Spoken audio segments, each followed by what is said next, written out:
Good evening, viewers, and welcome to the virtual session of Naturenomics Dialogues 2.0. Palipra Foundation started this series of digital dialogues in 2020, which is a part of a larger initiative to pivot our flagship platform, the Eastern Himalayan Naturenomics Forum, to meet the challenges of the new normal through digitization.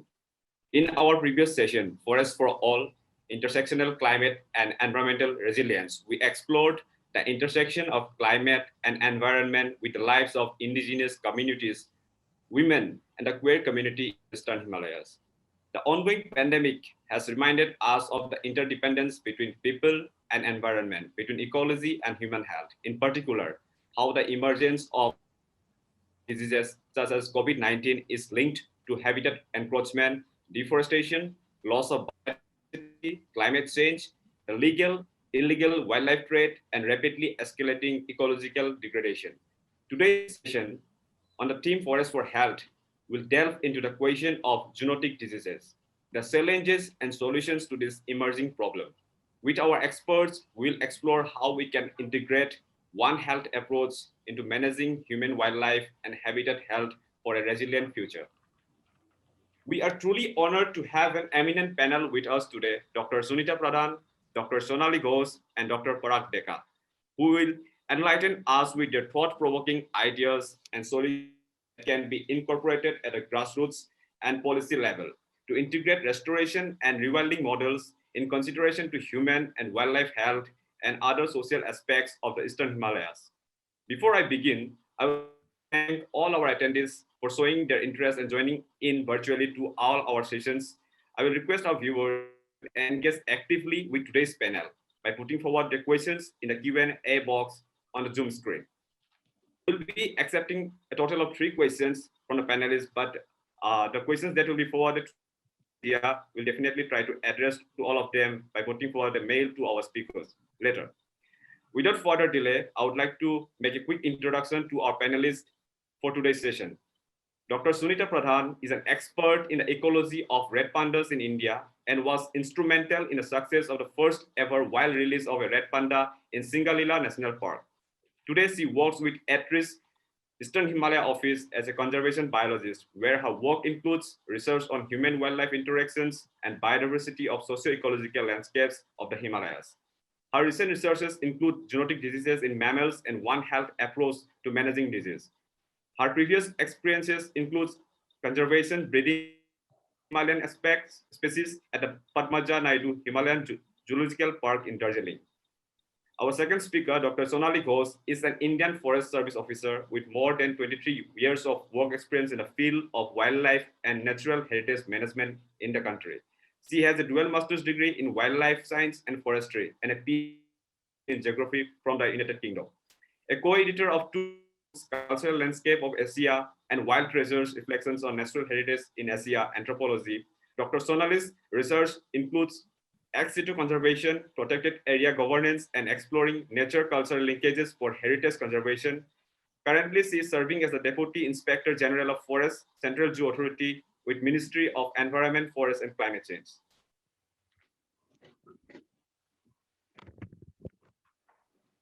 Veterinary expert and wildlife conservationist from Assam, who is heading the pygmy hawk conservation program that is being jointly convened by the Indian authorities, IUCN, the Durrell Wildlife Conservation, and a local NGO, Aranyak. The program is working towards the conservation, breeding, habitat restoration, and reintroducing of critically endangered pygmy hawk in India, particularly in Assam, since 1996. The has dedicated nearly 24 years of his career in bringing back the pygmy hawk from nearly extinction through the reintroduction of species conservation and habitat restoration. So respected panelists, I welcome you all to today's insightful discussion on forest and health. Opening up the panel, I would first come to Dr. Sunita. As your research work has been concentrated on human-wildlife interactions, one of the major risks for zoonotic diseases, can you tell us more about how this plays in the Eastern Himalayas and what are the big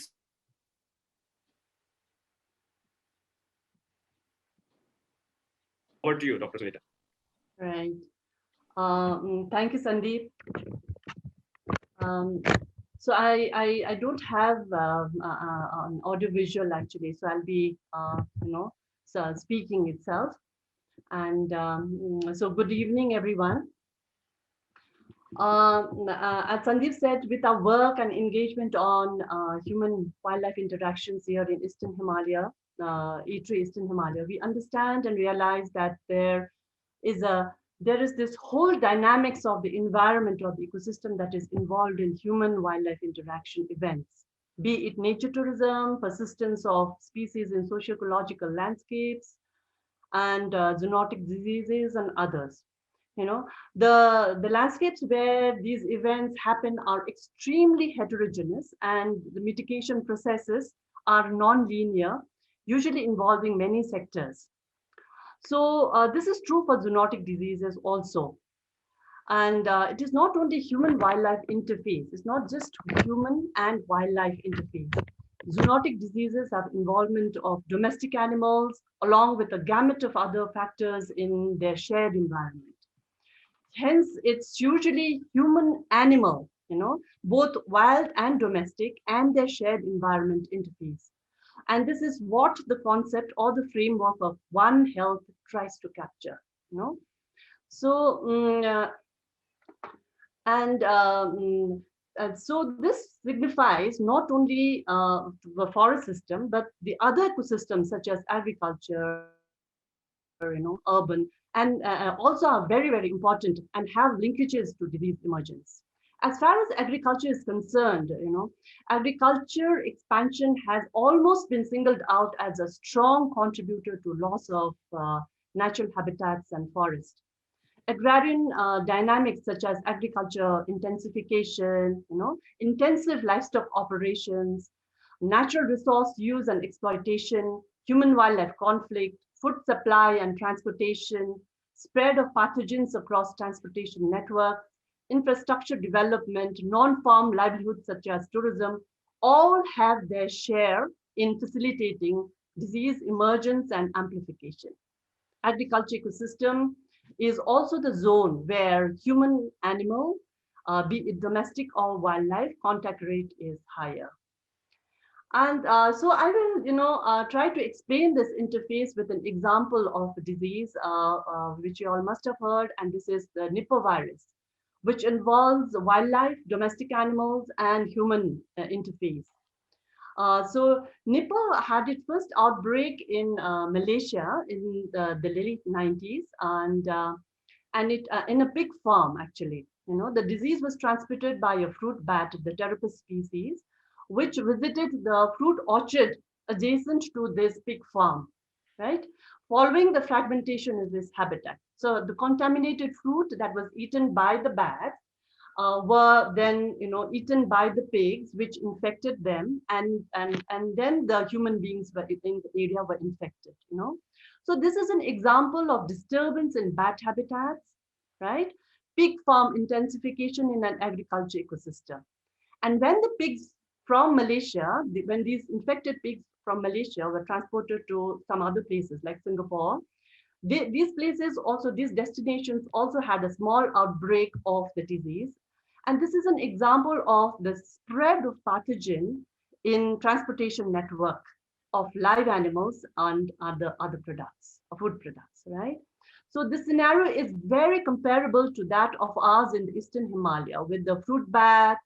We have the fruit bats, yeah, pig farms, fragmented habitats, and transportation of food products, right? So Nipah is actually very important in the context of Eastern Himalaya because there was an outbreak, there has already been an outbreak of this disease in Siliguri in 2001. And this Nipah was clinically very similar to that of Nipah in Bangladesh, where there was also there was an outbreak, and then this was very similar to that of the one that was in Siliguri, right? So I'll not go into this, but then there's this thing about transboundary diseases also.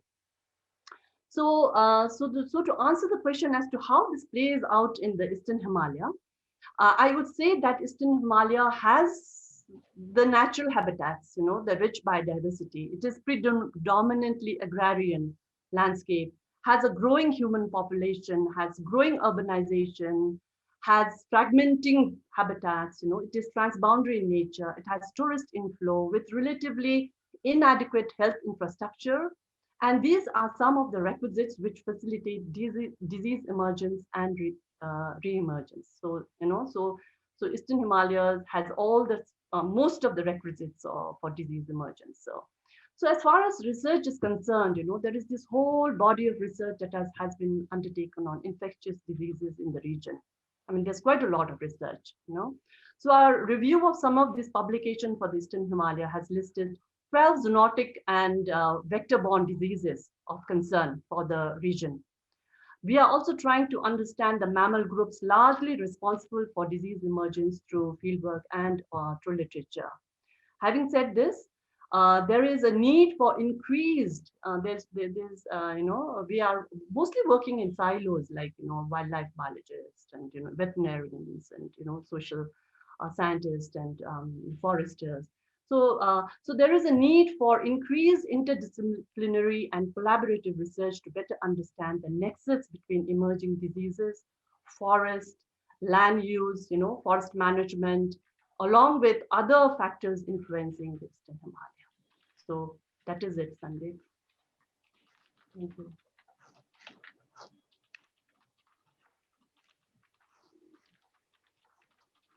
Over to you, Sandeep.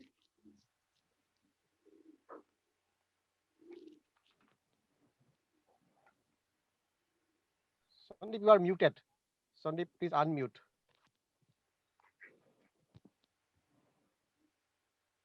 Sorry for the technical glitch. Okay, ma'am, thank you so much. We really got an idea and a picture of how forest loss and habitat loss links to zoonotic disease in emergence in Eastern Himalayas. And also you have brought the context of Nipah virus and in also how it, the chain of the zoonotic disease from where it started and how it goes ahead, and also how it broke up in Siliguri or in bringing context to Eastern Himalayas. And also you talked about some of the points in context of, the biodiversity of Eastern Himalayas, the natural assets, and the growing population. So taking forward from here, I would like to move to Dr. Sonali. Ma'am, you have worked over 20 years in the field of wildlife and natural heritage management in the country and currently work at the Central Zoo Authority. So what are some of the challenges in zoonotic disease management you have observed in the course of your career, both in practical and policy terms? And what is the current policy scenario in the country? Over to you, ma'am. Thank you, Mr. Sandeep there, and a very good evening to everyone who is tuned in. And wonderful to hear Dr. Sunita again and meet her again in person, and Dr. Parag Deka as well. Congratulations, Dr. Parag Deka. You have just recently released Big B Hog's Bred in Captivity back into Mana. So proud of Thank your you. good work. So thank you, Cindy, for doing this, and to Balipara Foundation for inviting me, because we already have experts. Dr. Sunita has very well explained the aspect of zoonosis. I would, with my experience, move slightly bit on the forest for health concept and try to. I'm trying to share my presentation. It's a very brief a short presentation to explain that there is another element which I would want to bring in as a food for thought, and I hope it's visible, which is primarily this whole aspect. I mean, there is of course the zoonosis, and how we are now with this pandemic situation able to ponder over several other aspects of wild animals and how they transmit diseases. But there is this entire aspect of the habitat of the landscape, which I think can be brought in. So I would be happy to share my thoughts on this, and also, since we're all talking about Northeast and Manas in particular, there is something which I would want to share. So, I mean, which Dr. Sunita has already mentioned, we are living in a world where Asia Pacific tends to be one of the world's most disaster prone region. I mean, this is something which not just us, but even the global bodies acknowledge, because there is evidence that every person living in this region is at least 4 times at risk, compared to that we have, or 25 as compared to Europe or North America, because we not just have the natural calamities, we have typhoons, cyclones, and floods, and so on. But we, of course, now have climate change and drought and so on. And yes, I mean, if you look at it from the point of view of economics, it is certainly something that we need to think about and we need to ponder about, because it is all in the end about also economics and the kind of losses that we have in terms of monetary loss is a lot compared to the rest of the world again. And when we thought about this whole pandemic everybody is talking about, I was particularly interested in heritage. And as we know, especially in Assam, we have two natural World Heritage sites. We have Kaziranga and Manas. And in Northeast in particular, we have several cultural and natural heritage sites. So, you know what, and this is a bit old, you know, this is like January 21. If you see this map, half of the countries were closed at that time because of the pandemic. So one can imagine the kind of monetary, economic, and tourism losses we are looking at when we are talking about a pandemic situation and so on. And several of these sites are of natural importance, and several of these are, of course, of cultural importance. When we look at within our country situation, what Dr. Sunita mentioned, that we have this entire issue of zoonosis, which is suddenly coming in India. For example, last year it was good. We did not fortunately have any reported cases, but this year we have had reported cases of COVID and in our animals in India. So this all started last year when in March we had a tiger in Bronx Zoo which had tested positive, and then there was an alert. We at Caesar Day, when you asked me about policy, so we have been always been proactive. We have taken timely decisions and we have conveyed that to the states, because same like in last year and this year, we ensured that animal welfare and animal services are part of the essential services. So be it zoos or be it any captive holding conservation breeding facility, it was ensured that at least the feed supply, the water, electricity, the manpower resources were available so that the animals do not suffer. Same is the case even now. And coming to the manpower, coming to the people who are working in these zoos and facilities, there has been a drive to actually vaccinate them and keep them as a precautionary measure. Many zoos, several protected areas are currently closed because of that. So the other side of this, and there is a report, there is a WWF report which has said that there has been increased human wildlife conflict. There could be opportunistic hunting and so on. And of course, there is a protection and management challenge. So, what am I trying to say? I think there is this entire, uh, it's not new, but it's something that we have not explored in terms of policy interface, what we call as ecosystem based disaster risk reduction. So, that's something which can perhaps help us mitigate several of the kind of disasters or emerging disasters that we are looking at. Dr. Pradhan mentioned about this Nipah virus. Now, there is one, uh, I mean, I'm not saying it's a theory, but there is one trend that there is possibly, fragmentation of forests, and that's why the wild animals have moved out of these forests and gone into urban habitations, and that's why that it has triggered the transmission of these unknown viruses, which were so far locked inside our forest, and then they have gone into contact. So this is how we are looking at, and that's why it is extremely important that we have system-based disaster risk reduction approaches. Simply put, it is just keeping the forests, the ecosystems intact, and setting them aside to prevent further disasters.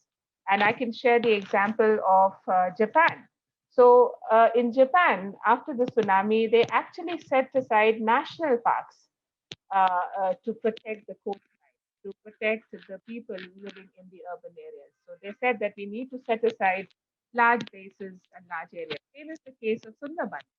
So we have a huge, mangrove belt. We have a huge kind of a landscape which has helped reduce the onslaught of any cyclone or heavy rainfall. I mean, even when we look at the cyclone in South India, Cyclone Gaja, they proved that all the palmyra trees which were, along the coast in that region, they were able to withstand the force of Cyclone Gaja much better than areas that did not have them. So we are talking about forests for health. We are talking about trees and ecosystems which can support and make us as human society much more resilient. And of course, we also know that when we are looking at, what are the benefits that we get from our forests and from our protected areas, well, the most popular and much in vogue is the carbon sequestration. So they help in preventing global warming and glacial melts, and then of course the flooding. There is of course the disaster relief, as we looked at the mangrove example from Sundarbans, and of course supplying humus. So just after a cyclone or just after a major natural disaster, what do? The first thing is to secure something from these forests. So, with this, I would like to very quickly move to this, and so that I can end my presentation, and then, if there are questions, I can take them. So, this is something which we did while I was the deputized in Manas, and it's something where we kind of looked at what are the traditional ecological systems and how they help prevent natural disasters in the region. And I'm very thankful to my co-authors in this, Vipul Das, Dr. Vibhuti, and the entire community in that area, which helped us. So what are we looking at? We are looking at a small region in the Manas, on the Indian Bhutan border, which has a very unique water harvesting system, what we call as the Dongban. It used to be there available in several locations in in Assam, in Northeast, but this is one of those which has survived and which has stood the time, and the communities have been able to do the Dongban system. And primarily, the main primary aim of this traditional system is to secure water in a water deficit area. So we all know that that entire belt, which is the Bhavar belt, just after the foothills of Himalayas and the Brahmaputra Valley, you have this belt which is extremely water deficient. So in those areas, when you do not have the monsoons, so how do you protect and get water? Is something which the people do. So what we did was we did not kind of, I mean, it was existing for at least over 100 years in that region. We just documented it. So we took a systematic study and looked at, okay, which are the villages, which are the communities, what are they doing, and kind of documented them to understand that how is it working without any financial support, without any external support, and the community themselves are able to do it. And what they do is that pre-monsoon time, they are in the especially in the winter months, is that they are able to come together as a community and channelize these rivers. I mean, this river, perhaps, Sandeep, if you've visited this area, it's beautiful. It's called the Pagla Dia River, So Pagla Dia, you can understand, is a river which changes its course every year. And so what you do is you channelize, and it's amazing, it's fascinating that you have every village, every community, irrespective of their ethnic origin, come in and provide free labor and protect and use eco-friendly material. As you can see, there is locally available tree, timber, and bamboo, and so on, and rock, and you're able to do that. And what is amazing about this is that you have a total of uh, more than 13, villages. I'm assuming these are like 95 villages which come together, and they are able to protect more than 120 square kilometers of catchment area.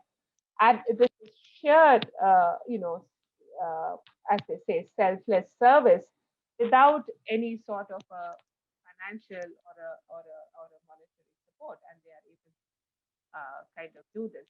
So this is what we could document, and we found that they were at an advantage compared to the other, nearby villages, because they were able to harvest four crops and they could harvest throughout the year. They could harvest agricultural crops, and if you see in terms of the ethnic composition, it is irrespective of, as I said, of the ethnic origin, and fairly in a region which is fairly volatile, uh, people were at peace. So, what is the policy, takeaway for us is that yes, traditional water management practices are unique, but they are not uncommon. So, we must document number one, and we must document that these are the things which can be scaled up, and that if these traditional ecological methods are combined with forests, they are combined with nearby land forests, they become excellent examples of ecosystem-based disaster risk reduction. And of course, continuance of such practices need capacity building, they need awareness. Because there is this inherent loss of traditional knowledge to modern technology. And so one must work towards it. And in the end, it's something which will help us mitigate many of the natural disasters, including pandemics, that we are facing.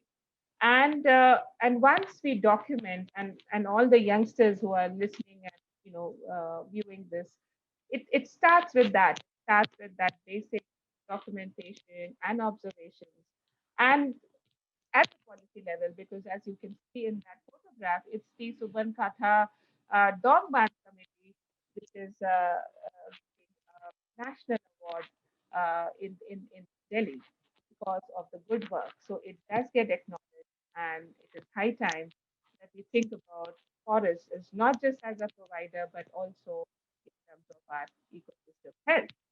Again, in terms of policy, where we can use it for integrated fire management, water resources, as I said, ecosystem zonation.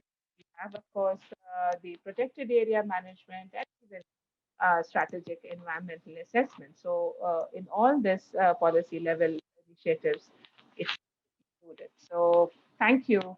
And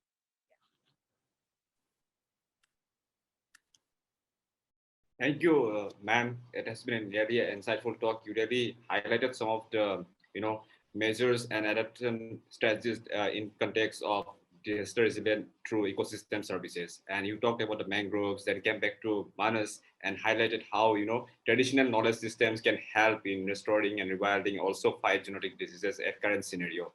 So coming to Dr. Teka, uh, for the past 24 years, you have been working in the field of conserving the nearly extinct species of pygmy hawk, and it's obvious that you might have encountered many challenges in your conservation strategies with the outbreak of zoonotic diseases in Assam, especially in case of swine flu. So can you enlighten us with the efforts and strategies that you and your team initiated during an outbreak of such that occurred in different times in the state? Something from your personal experience that you'd like to share with the viewers. Over to you, Dr. Dega. Thank you, Sandeep. Thank you, Sandeep. Thank you, Balipara Foundation, for inviting me and viewers. I'm not really an expert. I am a practitioner. So I'll tell you, but for I must clear you that this African swine fever is not a zoonotic disease. It is a disease of pig.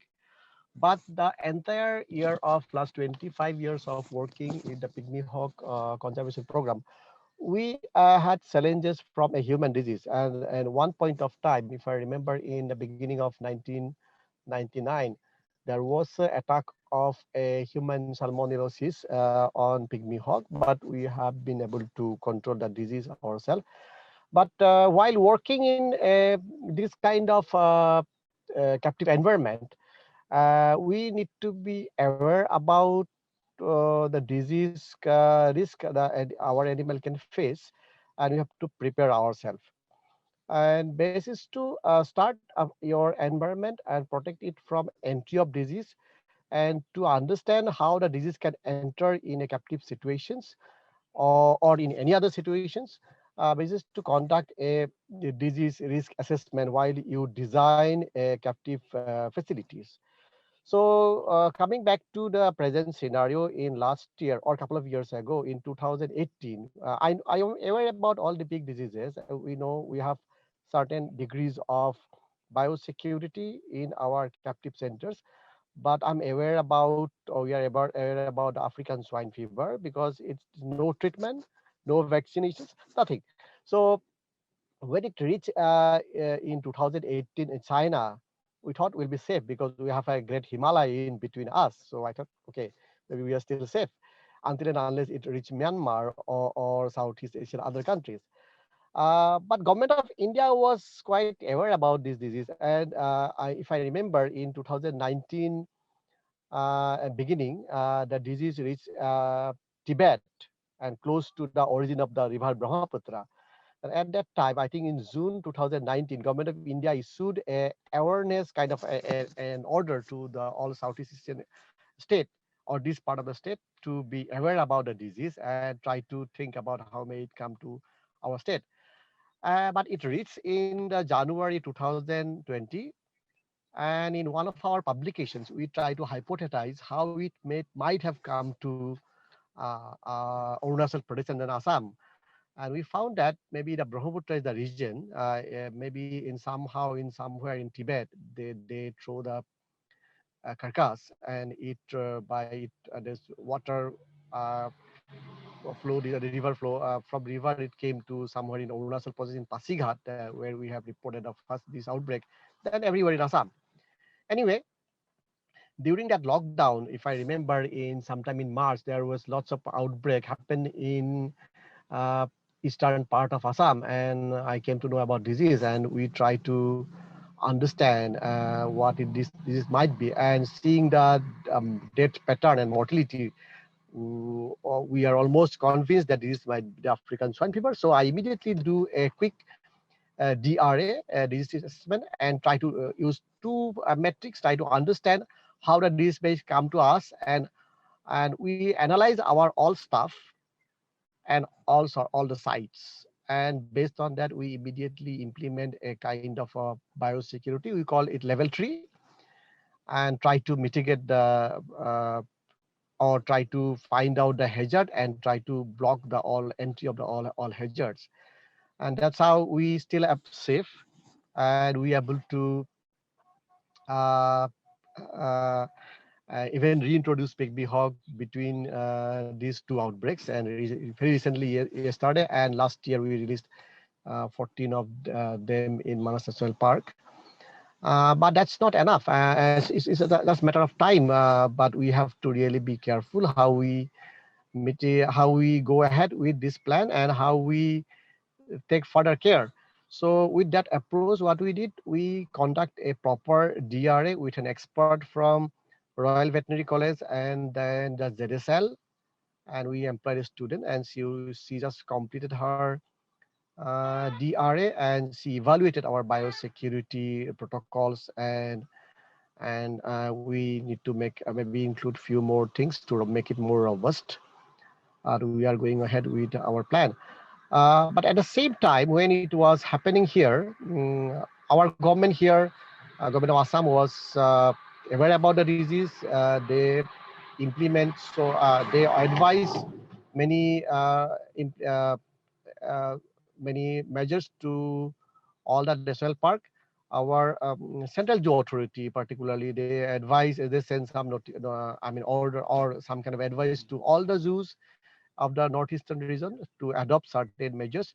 So I personally help to design a few biosecurity protocols for uh, state of Assam Forest Department for all the PS to adopt, and it is happening in some degree. So mostly we are safe. The population at Guwahati Zoo are safe so far, and I don't know any record of outbreak happening in any zoos in this part of Assam or India. But there are few unconfirmed record of outbreak in Arunachal Pradesh in wild pigs. So we need to be very careful about that, and we are working towards that. Thank you. Thank you, Dr. Deka. That has been really thought-provoking ideas from you, and also inciting us with the efforts that we have put on in the last years, and also the strategies and the various biosecurity protocols that we have taken up personally with the help of the Assam government. And also you highlighted how this might have reached India or Assam in the past. So moving to Dr. Sunita now. There is an existing body of research about the role of habitats in putting a barrier between people and vectors of zoonosis. So what has been your experience in the Eastern Himalayas? Would you say this is at risk landscape where habitat and ecosystem related efforts are required as of now? Over to you, ma'am. Yeah, Sandeep. So first of all, I'll tell my internet is not stable, so I'll not use my video. Right? Is it okay? That's fine, ma'am. We can Okay. continue. Right. So yeah, the the role of habitats in putting barrier between people and vectors of zoonosis. Yeah, that's the question, right? So I'll tell you that habitats of forests are known to regulate disease emergence. Forests are very important for regulation of diseases. This regulation of pathogen emergence or disease emergence is also an ecosystem service of the forest. It has been categorized as an ecosystem service of the forest, which means that intact forests have an important role in containing diseases. So that's how it has a very major role in containing diseases because of its regulation. So when the forest is intact, what happens is there is diversity which allows regulation of host species and pathogens, right, through competitors and predators. But with land use change and with intrusion into the forest, this regulatory mechanism is disturbed, often influencing host, vector, and pathogen abundance and distribution. So this is where the whole changes come about when the forest gets disturbed. So what happens is, in fact, in fragmented habitats or in edge areas, especially in the edge areas, some of the mammals such as rodents and deer and other generalist species, which we notice, and that's a common observation, adapt. These species adapt and are more tolerant to human disturbance. Hence, they become abundant. So in these forest edges, some of these species become abundant. So also in these forest edges and fragmented habitats, they usually have fewer predators to regulate their abundance. So this observation is commonly reported, and the observation of these common species in these forest edges. Yeah. So some of these abundantly found animals, such as rodents, in the fragmented habitats are host to pathogens and vectors. So this is very important to understand. Yeah. And so these are the type of animals. These are the type of animals that become abundant in forest edges, right? So, and they are also very abundant in pathogens, and they are host to pathogens and even vectors. So when you talk about rodents, and as far as in the context of Eastern Himalaya, I would take an example of scrub typhus, a vector-borne disease with rodents as host, and this is being reported from tea plantations, mostly from the tea plantations, right? Eastern Himalaya has a major land use of tea plantations, so this is of concern. We also found that typhus was reported from the entire entire Eastern Himalaya that we did some review, and we found almost all the sites in Eastern Himalaya, like all the states and even Darjeeling and North Bengal, they had reports of the scrub typhus. So there was an outbreak of scrub typhus in Darjeeling in 2007 after about 40 years. So this is a kind of an emerging disease, a re-emerging kind of a disease. Yeah, there was an outbreak of this disease in Sikkim also in 2011, and it has now become a disease of concern, right? Yeah. After leishmaniasis, again, other diseases like leishmaniasis was reported from Darjeeling in late 90s, after which it became an endemic district. You know, then there is this looming fear of avian flu outbreak in the region also. You know, there's this fear that of its endemicity in the region, in the northeast and in the Eastern Himalaya. There are many such diseases spreading and re-emerging in Eastern Himalaya. Eastern Himalaya. So the landscape is definitely at risk. So this is definitely a landscape, which is definitely at risk. Of course, Dr. Deka would be better suited to talk about these diseases, but I'm sure he will agree with me. I don't know, Dr. Deka. Some of our preliminary findings of our work, show that Assam reports a higher number of infectious diseases than in other states of the Eastern Himalaya. This is followed by North Bengal and other places. Yeah. So Dr. Deka can correct me if I'm wrong in this. And so this is so with this, I would say that Eastern Himalaya is definitely a risk landscape, and it clearly needs attention in the context of emerging diseases. Over to you, Sandeep. Thank you, Dr. Pradhan, and you have really highlighted the current scenario of the risk. So we have established that this landscape is at risk, and also you have highlighted some of the potential diseases that might loom up in the future, and also the strategy that we need to take up to handle in hand with strategies and policies that need to be put on to the forest management and national heritage management. So coming to Dr. Sonali, it has been evident that while speaking of enhancing cross-sectoral cooperation for human health and well-being, forest owners and managers should engage with local communities and intensify cooperation with professionals from other sectors that we have already seen in our presentation that we have highlighted of the Manas and other Baksa parts of Assam. So where do you see the direction of One Health research and engagement going? Where do we need to go, especially in terms of cross-sector collaborations and collaborations with grassroots communities to build effective research and evidence-based solutions? Over to me. Yeah, thanks, Sandeep. There, I think it's the way forward. One Health is something which we hear a lot. I mean, I don't know much about it honestly, because there's so much happening in terms of multi-stakeholder activities and so on. To me, I think what is critical, and as all of us who are conservationists and we are people who are working with forests, is how do we ensure or we give adequate impetus or importance to the forest ecosystem as part of One Health. Because One Health approach is something where we are saying that how human beings are being impacted and what are the various aspects or various factors which we need to look at. But I think it's very important that we also look at that what is happening to the forest health or what is happening to the wildlife health.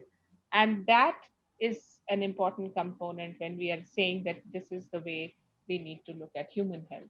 So it's One Health approach is something. If again, I'll go back to the policy aspect. This is something which is one of the missions, the national biodiversity missions that we have in the country. So we are. It's one of the very important component that we are, which is being driven right from the center. Other than that, there are several agencies. I will give you the example of when we had COVID detection in some of the animals in our zoos. Now, it was unheard of till last year. Last year, we did get suitable, advice, and we got suitable sort of a kind of a precautionary and all sort of a biosecurity measures that we need to take from foreign zoos where there was an occurrence. But this time we had an outbreak in India. But very quickly we had four, national referral centers that we could designate very quickly, which is under the ICMR. And we had the Indian Veterinary Research Institute in Bareilly. We have NRCE in Hisar, NISAD in Bhopal, and the CCMB in Hyderabad, which were able to very quickly standardize and come up with how one should, even look at COVID testing in animals. And it is still evolving, because what we could detect and what the experts tell me is that while you can actually, do a RT-PCR or a sample collection from a captive animal, we still have to evolve suitable methods to do that in the wild animals, because there isn't a foolproof method as of now. I mean, whether a fecal sample collection is going to support or able to will make us kind of get the answer for a COVID test is something which is still evolving. So I think these are the smaller, the on ground practical aspects that we need to look at. For example, when we are looking at a local community residing near a protected area, what kind of samples, how do you pack the sample? Where is the place where you send them? So these are some of the, what to say, the links which are the connecting dots which are required, so that our knowledge, our research on how do we achieve a One Health, objective is still evolving, and we need to look at. So we are also talking of, when I talk of zoos, and let me tell you a bit more about my current work. So I work with Central Zoo Authority, and we are a regulatory authority, and we look after the zoos in India. So, like for example, we have like around 160 zoos and rescue centers that come under the purview of Caesar Day, and our primary objective is to ensure that there is animal welfare standards are maintained, and that there is standardization of enclosure design and housing. Now, there is this talk, because we are hearing about zoonosis, is that can we have surveillance centers?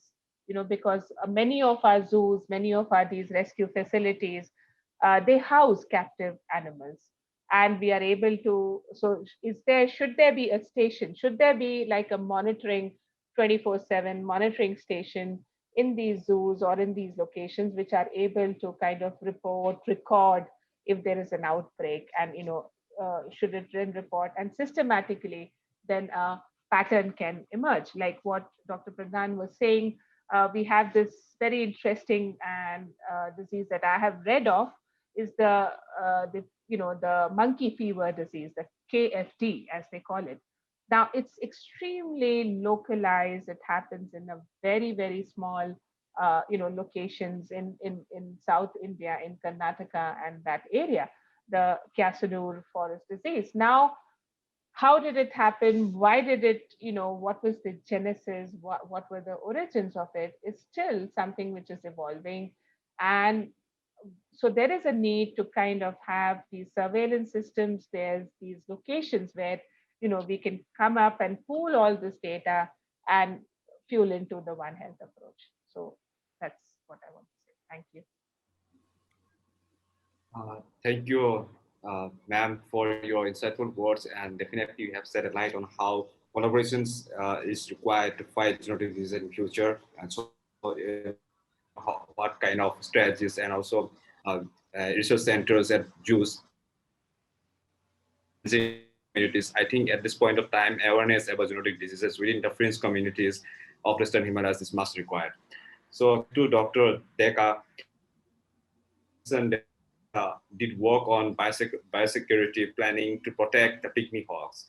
A lot of discussion on animal human disease transmission recently, but less on the way vulnerable species like the pygmy hawk are put at risk because of humans and their domesticated species. So, sir, what does biosecurity planning for wildlife looks like on a broader scale? Are there prospective efforts or barriers like less fragmented habitats that we can invest in to protect vulnerable species? Over to you, sir. Thank you, Sandeep. But before going to this topic, I would like to add two things on the previous speaker about the disease. Dr. Sunita Pradhan was telling about in Assam situations. Because if you see the land use change here in this part of the India or the world, there was huge change of land use pattern, particularly where I'm sitting right now. So in these areas of the Sonitpur district or many other parts of this part of eastern India. So this land use pattern change, or it means the loss of habitat, it exposes those animals, wild animals, particularly to the human, and it was a frequent interactions between human and domestic animal and the wild animal.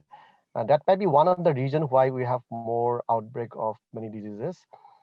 So that we should think about. And secondly, to add on, this is ecosystem health. So because of that and degradation of habitat and frequent interactions, so entire ecosystem health, what we see is very poor in this part of here. We have lots of degraded habitat. There's no space for animals. The animal moves through the human habitations, and then domestic animal get exposed. So it is like a whole ecosystem health is poor because of human interventions, or so that's why we need to mainly focus on whatever we have now. Let's stabilize it so we can really have a good ecosystem health, or do some restoration work wherever possible. So try to bring back to the original or whatever possible way. So a new concept everybody knows now, the rewilding or the restorations of the habitat is happening in throughout the world. Going back to my questions, uh,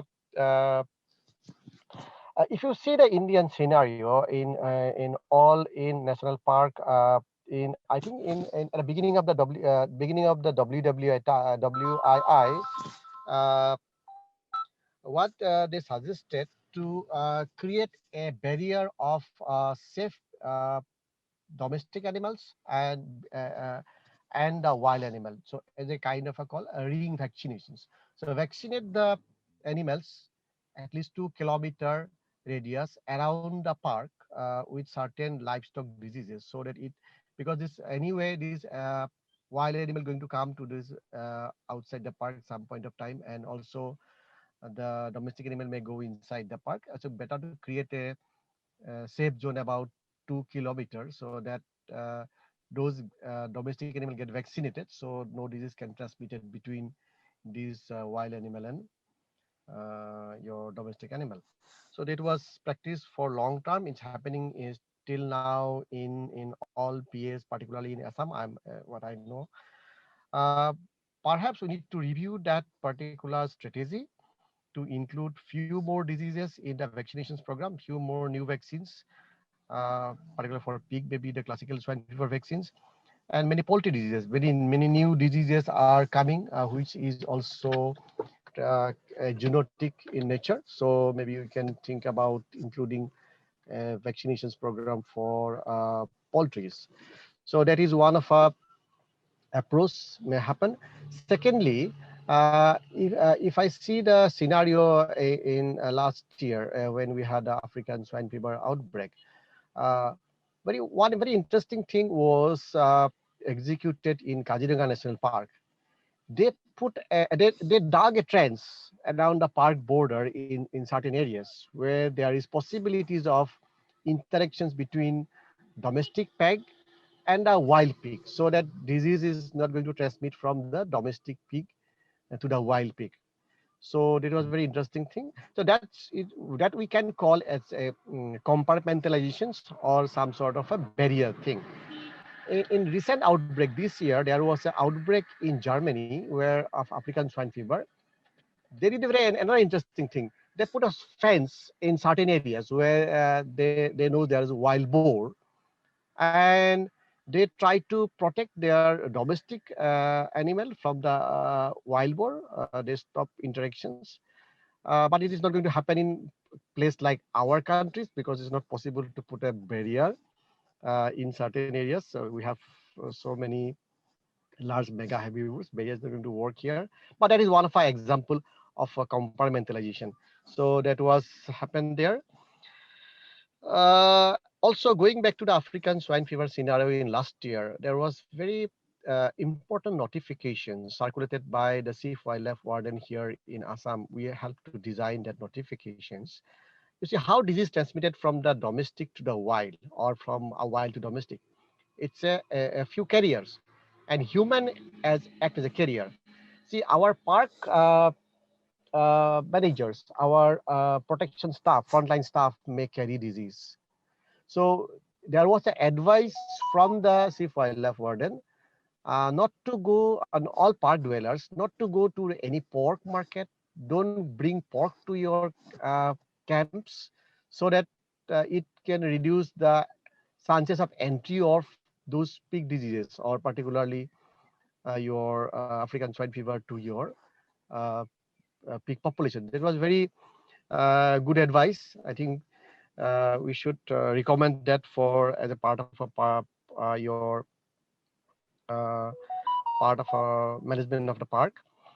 And most important thing was to keep an eye on any death of any individuals inside the park. Do a proper diagnostic care and proper disposal of carcass is very important, which we mostly ignore after doing postmortem, and regular surveillance for any such diseases around the park border of different diseases.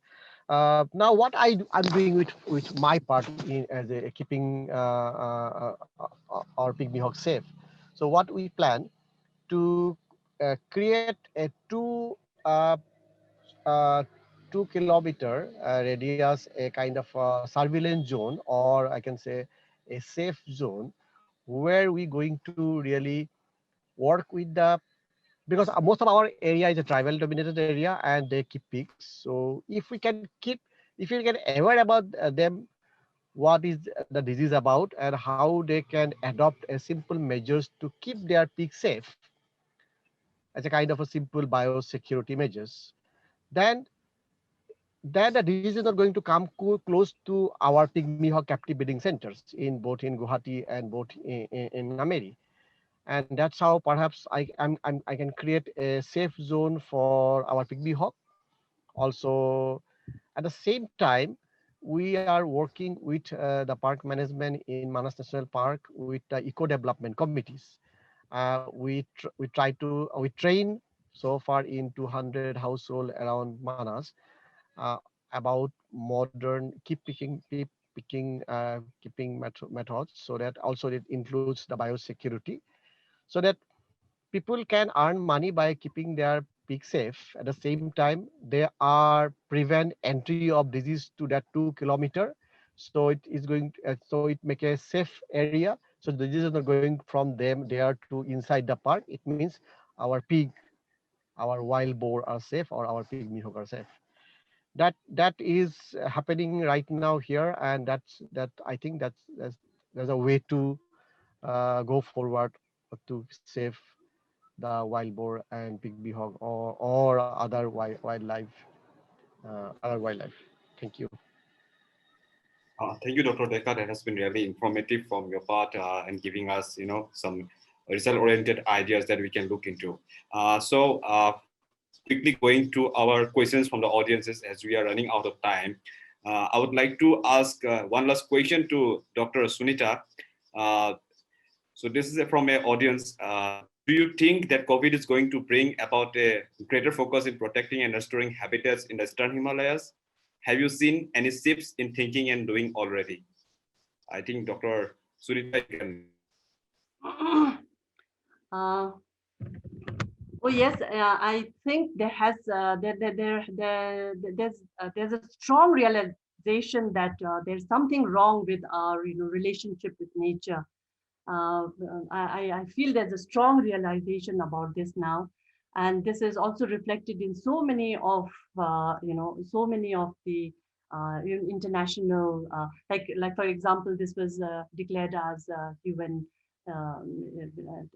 sort of what the ecosystem restoration decade, and those, so many things. Even if you go to social in Facebook and Instagram and all, you see a lot of posts, where youngsters and people are, sort of, looking into this aspect. And I think there is a kind of realization that we need to really mend our relationship with nature, and this has been after COVID. Yes. Dr. Sonali, you want to add on something to this question from your part? No, I think I'm extremely positive, and I would want to say that yes, why not? It's definitely going to give a greater focus. As I said, the example of Japan, because post tsunami they actually built up an entire national park, to kind of ward off the effects of tsunami. So I think we definitely are looking at greater focus on restoring habitats, on ecosystem health, and I'm assuming and I'm hopeful that it's going to be part of our district disaster management plans. It is going to be part of the way we handle, community health. So it's all for hopefully for good. Okay. Thank you so much, panelists, dear panelists, for joining us and giving us an insight on forest and health. And definitely our viewers have got an idea, how this scenery in Eastern Himalayas looks like.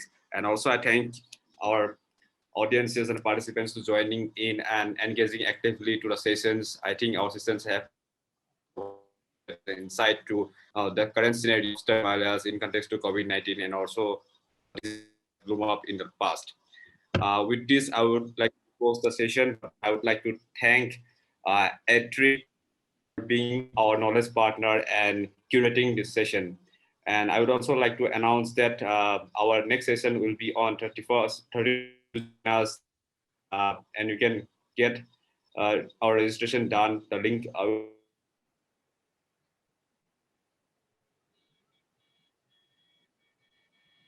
again.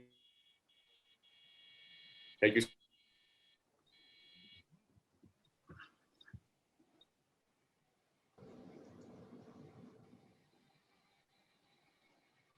Sandeep, we lost you.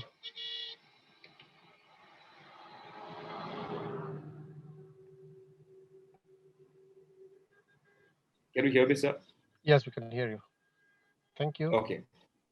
Thank you so much, sir, for joining in. Thank you for inviting us. Yeah. Thank you so much, Sandeep, for inviting. Thank you. Yeah. Thank you. It is Thank you. Bye.